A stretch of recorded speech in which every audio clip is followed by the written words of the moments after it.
A mother from Eastern Ontario is warning other parents about Lyme disease. She says it's critical to learn the symptoms and always check kids for ticks after they play outside. She's now doing that every day after a missed diagnosis ended up sending her son to hospital.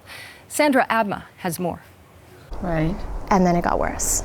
So you can actually see the rings starting on his. Mandy Green swipes through photos of her son Chase.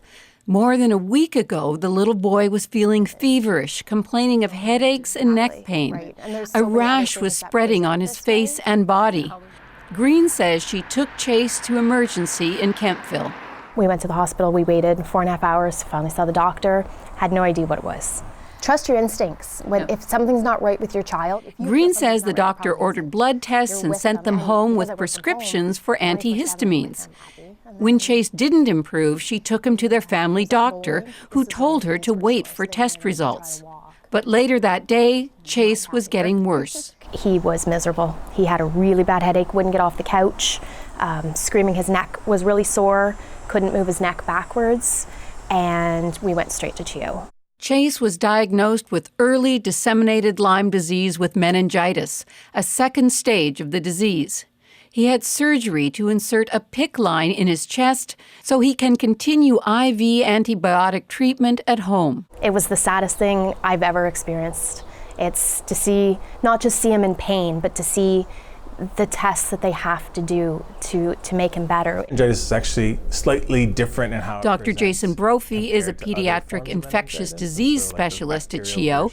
He did not treat Chase, but he says Lyme disease doesn't always reveal itself with the typical bullseye at the bite site. It can be any kind of round, slowly growing rash. There are other forms of Lyme disease that it can progress to, which is where you get that same kind of rash, but on multiple parts of the body.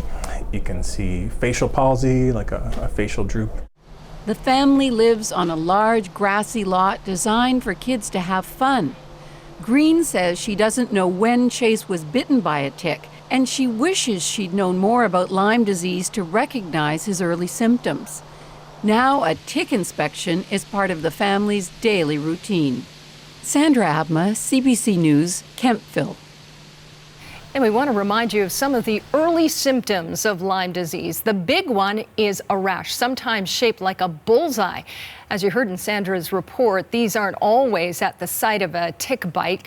You should also watch for things like fever, chills, head, muscle, or joint aches, as well as swollen lymph nodes. And if you notice any of these symptoms after being bitten by a tick or visiting a known risk area for Lyme disease, contact your doctor right away. And if left untreated, more severe symptoms may occur and can last for months, even years. You can find out more information online at canada.ca/public health.